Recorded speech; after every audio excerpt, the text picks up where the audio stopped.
She read the letter twice before she let herself believe it said what it said. Then she folded it back along its own creases, tucked it into her coat, and stood very still on the courthouse steps while the wind tried to talk her out of it. My name is Naomi Vance. I was 29 years old that autumn, and I'd already buried more of my life than most people bury by 50. A husband, a daughter who never made it past her second winter. 5 years of taking in other people's, mending in a boarding house that smelled like lye soap, and other people's disappointment. So when I tell you a plain, cold letter from a stranger felt like the first honest thing anyone had said to me in half a decade, I need you to understand that's not an exaggeration. That's just where I was standing. The letter had come from a cattle operation 11 miles outside a town called Larkspur, out in the Wyoming grasslands where the sky sits so wide it makes you feel like an afterthought. The man who wrote it hadn't bothered with any of the flowery nonsense the other advertisements were full of, no talk of a Christian home or a gentle disposition wanted. He'd written like a man. Filling out a supply order. He needed someone who could cook, keep a house, and wasn't afraid of real work. Room and board while things got sorted out. And if it suited them both, they'd speak to the preacher before the snow came. If it suited them both. I'd read that line maybe 6 times on the train out from Cedar Junction, turning it over like a coin I wasn't sure was real silver. Larkspur wasn't much. One street, a feed store, a milliner's, a livery with a roof that had been patched more than once. I'd been in town 6 days, staying above the dressmakers, when I finally worked up the nerve to walk down and answer that letter in person instead of by post. The town was doing its ordinary morning business around me. A wagon loaded with fence posts creaking past. 2 men outside the feed store talking without quite looking at each other. The store clerk watching me through her window, in that particular way small towns have of pretending they're not watching at all. I put the letter back in my pocket and started walking toward the livery, because that's where the return address had pointed me. And that's the part I want you to sit with for just a second, because I didn't know it yet, but the next 10 years of my life were standing 40 feet away from me, running his hand along a horse's neck like he was listening for something the rest of us couldn't hear. He didn't hear me coming, or if he did, he didn't let on. Just kept his palm moving slow behind the horse's ear, the way you'd calm an animal that had been asked for more than it had to give. I stopped a few feet off and took him in the way you take in anything you're about to hand your life to, carefully, and a little afraid of what you'll find. The wagon behind him was old but cared for, mismatched boards patched in over the years rather than all at once. The horses were thin. Not starved, thin in that specific way that told you the land itself had been asking for more than it could pay back. He turned around, finished the motion with the horse before he even looked at me and said, "You're the one who answered the letter." Not really a question. More like a fact he was giving me room to correct if he'd gotten it wrong. "I am," I said. He looked at me then, not the way men in strange towns sometimes look at a woman traveling alone, sizing up what could be gotten from the situation. He looked at me the way he'd been looking at that horse, like he wanted information, not advantage. His name was Eli Sutter. He was maybe 34, maybe closer to 40. The sun had worn those years down to where you couldn't count them exactly anymore. Dark eyes, several days past a shave. A stillness to him that I'd later understand wasn't calm so much as conservation. A man who'd learned not to spend anything, not words, not motion, that he didn't have to. "There's a room off the kitchen," he said.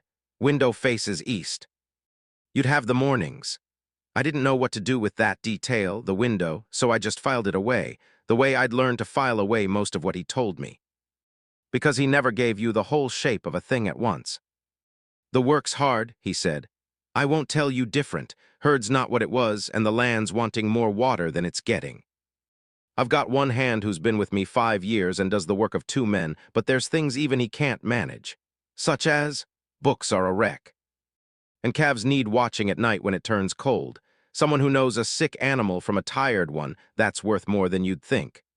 "I was raised on a goat farm in Tennessee," I said. "Goats aren't cattle." "No," I said, "but sick is sick."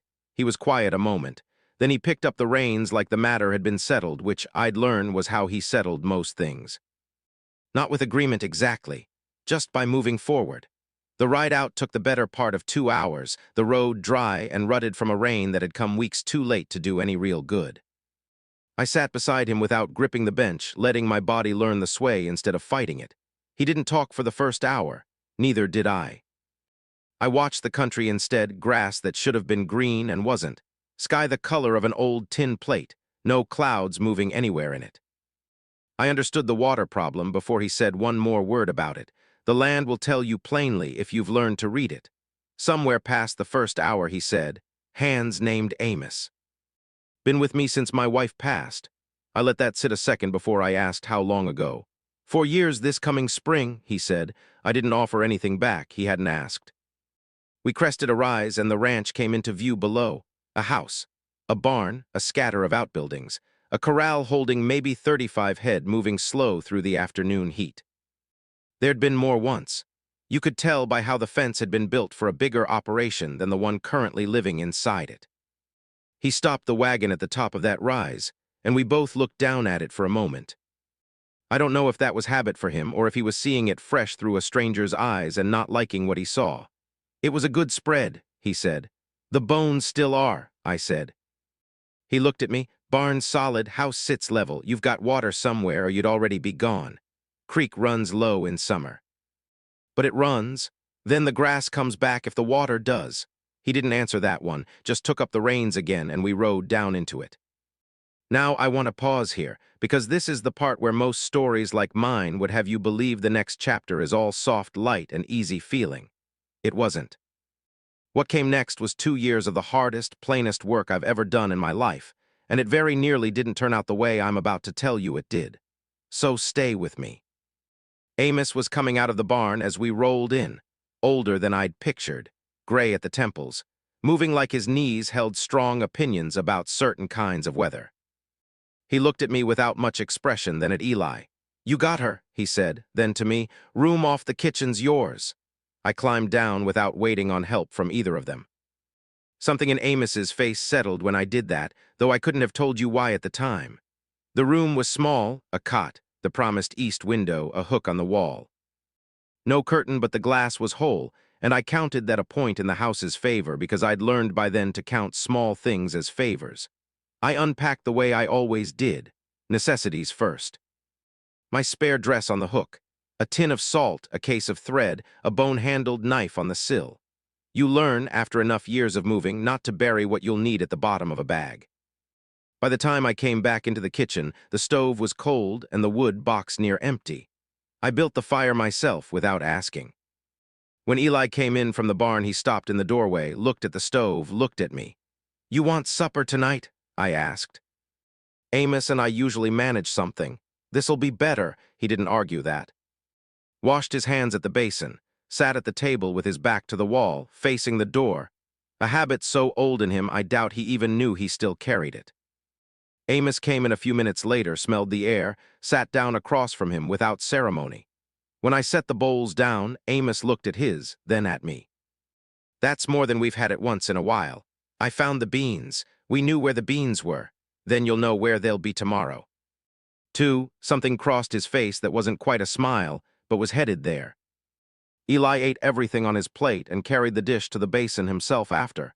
Amos did the same. I hadn't expected that from either of them, and I noted it the way I noted most things back then, quietly, without making more of it than it was. That first night I lay on the cot listening to the house settle, listening to the wind move through grass I couldn't see. I was tired in the particular way that comes from a long day of not knowing what you've walked into. I didn't sleep much. I was up before the sky changed color, dressed in the dark, and had a fire laid and salt pork sizzling in the pan before either man came in from the bunkhouse. I'd found the pork tucked behind a sack of cornmeal, like someone had forgotten it was there. Eli stopped in the doorway the way he had the day before. You don't have to start that early. Fire needs laying regardless of the hour. He sat, looked at his plate, then at me. Where'd you find the pork? Behind the cornmeal. That's been sitting there since October. It's fine, I checked it. He didn't argue that either, just picked up his fork. While they ate, I stood at the window and watched the cattle drifting toward the trough, maybe 30 head, and thin enough that the morning light caught the shape of their ribs when they moved. There were 50 head come spring, he said behind me without my asking. I didn't turn around. What happened? Dry summer. 2 went down with something in July and it spread before I caught it. Lost 11 head between July and September. I looked out at what was left of the grass. I'd like to ride the fence line today. A pause. You ride? Yes. He nodded once and went to saddle the horses. We rode the lower fence first, east along ground that was harder than it had any right to be for the season. The grass had come back in patches, pale, sparse, and gone nowhere in others. The earth cracked in long, shallow seams beside the posts. I stopped twice to look. He stopped both times without my asking and waited, which told me something about him I hadn't worked out how to name yet. The second time, I got down and pressed 2 fingers into the soil. It gave an inch and no further. I looked at the dead grass roots along the fence post, short, starved. Did you rotate the herd? I asked. It's one pasture. I looked at him. He said it plainly, the way a man says something that's only recently become obvious to him. In that way, obvious things sometimes arrive, a beat too late to help. We kept on. The fence itself was sound, posts set solid, wire tight, corners braced the way a man builds when he either knows his craft or learned it the hard way before it cost him. I filed that too. Near the north end, where the land tipped and the fence followed a dry creek bed, I stopped for good. There was a strip of green here, maybe 40 yards of it, running along low ground that still held some moisture before drying out into flat, exhausted dirt. That's the only stretch that came back worth anything, he said. How much land do you hold past that ridge? He looked at me for a beat before he answered. Another 160 acres. But the fence ends here. I turned my horse toward the rise. It wasn't much, the kind of gentle lift in the land a man could cross without noticing he'd crossed anything. But from where I sat, I could see the grass thinning to pale on this side. The ground hardened the way ground gets when water's been running off it instead of into it for years. What's on the other side? Not much. Some old fence from when my father ran more head than the land could carry. Mostly fallen by now. How long ago was that? Going on 17 years. I sat with that a moment. 17 years of a fence line rotting, while the land on this side went with it. And nobody'd said a word about it out loud, apparently, in all that time. That moisture's got to be going somewhere, I said. He didn't answer right away. I heard his horse shift behind me. There's a spring other side of that ridge. My father dug it out.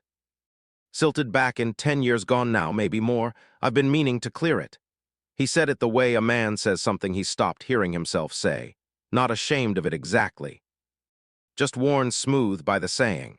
I looked at the strip of green, then at the ridge, and did some rough arithmetic in my head that didn't have a name yet, only a shape. If you cleared that spring and ran the water down along this bed, and fenced the ridge line proper, how much of that grass do you think comes back? He was quiet long enough that I turned to look at him. It wasn't the face of a man who hadn't thought of it. It was the face of a man who'd thought of it plenty, and somewhere along the line had let himself believe that thinking about it was the same thing as it being impossible. I'm not asking what it'd cost, I said. I'm asking what would grow. He looked at the creek bed, the ridge. Said slow that the soil over there was better than what he had here. His father had always said so. And that was exactly why the old man had run cattle on it till there was nothing left to run. I turned my horse toward the rise and didn't wait on him to decide whether to follow. We rode the ridge line most of an hour. I didn't talk while I looked. I'd learned by then that talking while looking cost you something, split your attention until you saw what you expected instead of what was actually there. The grass on the far side was shorter but a different color entirely. Not the pale, used-up yellow below, but something closer to copper. The color of a root system that's still alive and just waiting on water to come back and claim it. I stopped at the high point and looked north along the old creek channel. Shallow, but the shape of it was there, the curve, the drop of the bank, a dark seam in the soil where water had traveled once and could travel again. It'd take weeks of hard clearing and probably more hands than we had, but the channel existed. You can't dig a thing that isn't there to begin with, and you can't manufacture the shape of land that never had it. He'd stopped a few yards back, watching me instead of the land, I thought, though I didn't turn to check. I'll want to see the spring itself before anything else, I said.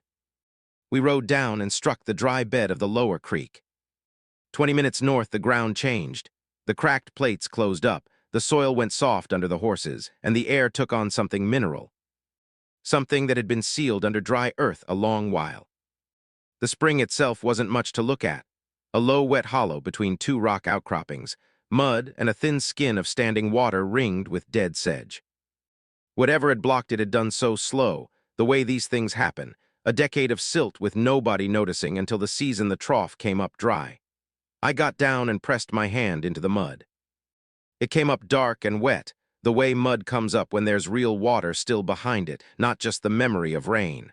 "What's sitting on top of the inlet?" He came around and looked with me. A shelf of packed silt and gravel, 4 or 5 feet across, backed against the rock. "You've got a long-handled spade?" "I do." I looked at that shelf a moment longer, then stood and wiped my hand on my skirt. "This is a 2-day job." He rode back for the spade. I stayed at the hollow, working 2 fingers into the silt, learning where it gave and where it held, until I had a rough map of the blockage sitting in my head, where the inlet ran, how deep the packed layer went, which side would break loose first. He handed me the spade without a word when he got back. I folded my coat over the saddle horn and we dug in shifts. He cut the first crust packed gravel that hadn't felt moisture in years, while I took the softer material underneath, dark silt that moved almost like paste when the spade caught it right. We didn't talk much. The hollow held nothing but the sound of steel meeting wet earth and now and then a horse shifting its weight. Mid-afternoon, his spade broke through to something different, a hollow note instead of a flat one. He stepped back. Water crept into the cut, weak tea-colored at first, then clearing. Neither of us said a word. By the time the lights started going, we had real flow moving along the bottom of the hollow, pooling against the far rock, the dead sedge already standing an inch deep. I wiped my face with the back of my wrist. He stood with the spade handle against his shoulder, watching the water move like it was the first honest thing he'd seen out of that land in years. "Second side tomorrow," I said. "There's a shelf on the right that'll slow it otherwise." He nodded. And we rode back in the last of the light, me tired in that clean way that comes from work going exactly the way work's supposed to go. Him quiet in a way that felt different from his ordinary quiet. He rode alongside me the whole way instead of a half-length ahead, which I noticed and said nothing about. At the barn, he unsaddled both horses while I filled the water pails, and neither of us was once in the other's way. In the kitchen, I built the fire. He put the coffee on without asking whether I wanted it. He set a cup down near my hand and didn't say anything else.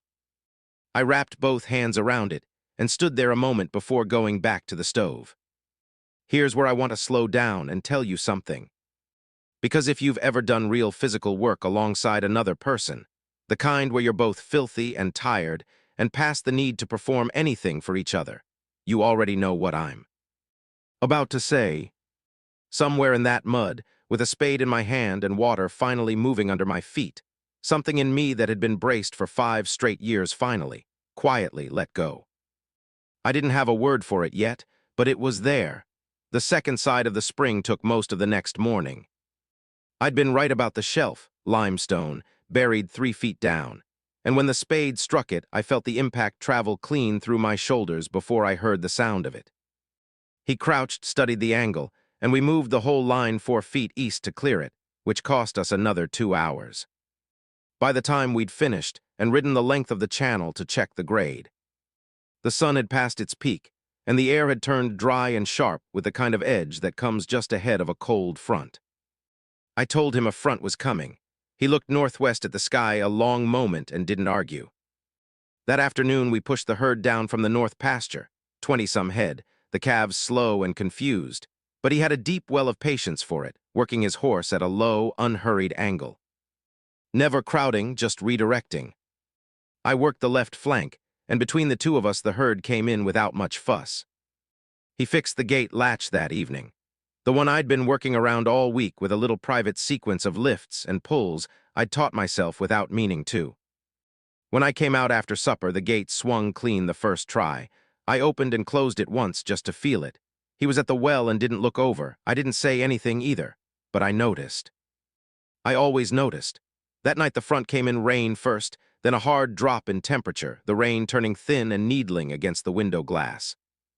I lay in the dark listening to it, thinking about the cattle, deciding they'd be fine in the south pasture with the tree line at their backs. Thinking, too, about the gate.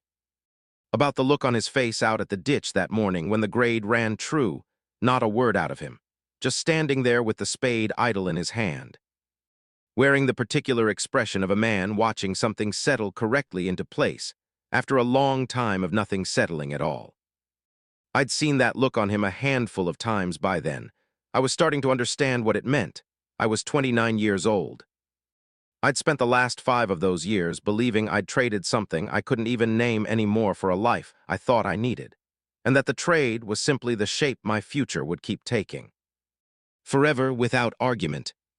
Lying there listening to that storm, I wasn't sure anymore that the shape still held. I want to tell you plainly, I was not unhappy. That's the thing that surprised me most, turning it over in the dark like a stone I'd found and didn't know what to do with yet. I was not unhappy. Not for the first time in longer than I could easily count. By morning, there was a thin gray skin of ice across the water pails, same as there'd be plenty more mornings that winter. I broke it with the heel of my palm, one clean strike, no hesitation, the cold running up through my skin and staying there a while. I could see lantern light under the barn door already. I didn't go in. I drew water for the house instead and started the fire. When Eli came in, his boots were wet through to the ankle, and there was a fresh cut across the back of one hand from the wire. He didn't explain it, just poured his own coffee and stood at the window drinking it, watching the south pasture, and I watched him without appearing too. The cattle were fine. I'd been right about the tree line. I laid a cloth on the table for the cut. He looked at it a beat, then sat and held his hand out without a word, and I wrapped it and tied it off. The whole thing took less than 2 minutes, and neither of us said much through any of it. And somehow that silence had already stopped being uncomfortable weeks before and turned into something else entirely, a kind of shared quiet that didn't need explaining or performing for anybody. Now, if this were the kind of story where I told you everything went smoothly from there, I'd be lying to you, and I promised you honesty going in. There were hard weeks after that, a run of sickness through 2 calves in February that had both of us up 3 nights straight. An argument over money that I won't recount here, because it wasn't kind to either of us in the moment. A stretch in early spring where I genuinely wondered if I'd made a mistake coming out to that ridge at all. I tell you that so you understand what comes next wasn't handed to either of us easy. We built it. The first calves of that new season came in March. I was out before first light with a lantern, walking the fence, checking the cows that had looked close the night before. He was already there, out since 3, he said, in that same plain way he said everything. Without asking me to account for the cold, or the hour, or the fact that I'd come out anyway when I could have stayed in where it was warm.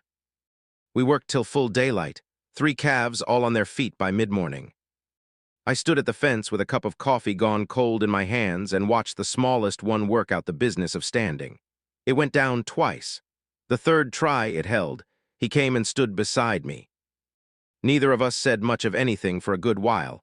"That one's going to give us trouble," he said finally. I thought he was probably right, and I remember smiling about it in a way I hadn't smiled in longer than I wanted to admit. Spring that year came on fast, faster than either of us had planned for, and the work grew right along with it. 2 brothers from the far side of the county came on as hands, quiet men who knew cattle and kept to themselves. I took over the books outright. He kept to the land. Somewhere in those months, the line between what was his work and what was mine got so blurred I stopped thinking of it as 2 separate things at all. There was an evening in April I still think about. I was at the table with the ledger open, and he came in and set a small bundle of dried grass down on the corner of the page. Not flowers, just grass, seed heads still on it. Because that was what the field had offered that day, and he'd brought it in without making much of a thing out of it. I looked at the grass, then at him. He went and washed his hands at the basin like nothing had happened. I left the grass sitting right where he'd put it. That June, the territory paper ran a short piece on the ranch, acreage, head count, the new grazing land opening south toward the creek. They got most of the numbers right. They spelled my name wrong. I corrected it in pencil in the margin of the clipping and tucked it into the front of the ledger, where I'd started keeping track of the years in my own private shorthand. He found it there eventually, read it without comment, put it back exactly where I'd left it. That was also the summer the porch finally got its second chair. He'd built it in the evenings the same unhurried way he built most things, and one morning it was simply there, set beside the first chair, facing the same direction east, toward where the light came up first over the long, pale grass that ran on for what felt like miles. I sat in it that evening, he sat in the other. The grass moved the way it does when there's no particular wind to speak of, just the slow, steady breathing of open country, indifferent to whoever's watching it. And enormous in a way that made a person feel small in the best possible sense of the word. We stayed out there until the light went, and neither one of us said a single thing, because by then there wasn't much left that needed saying out loud. That spread is still standing today, if you can believe it, and every acre of grass that came back to it started with a spade, a hollow full of mud, and two people who'd both stopped expecting anything good to be handed to them for free. So I'll leave it with you now. If a letter like that had landed on your porch, plain as it was, would you have gone? Where in the world are you listening to this from tonight? Drop it in the comments. I read every one of them. And if this story kept you company for a little while, do me a favor and hit like, subscribe if you're new here, and I'll see you in the next one.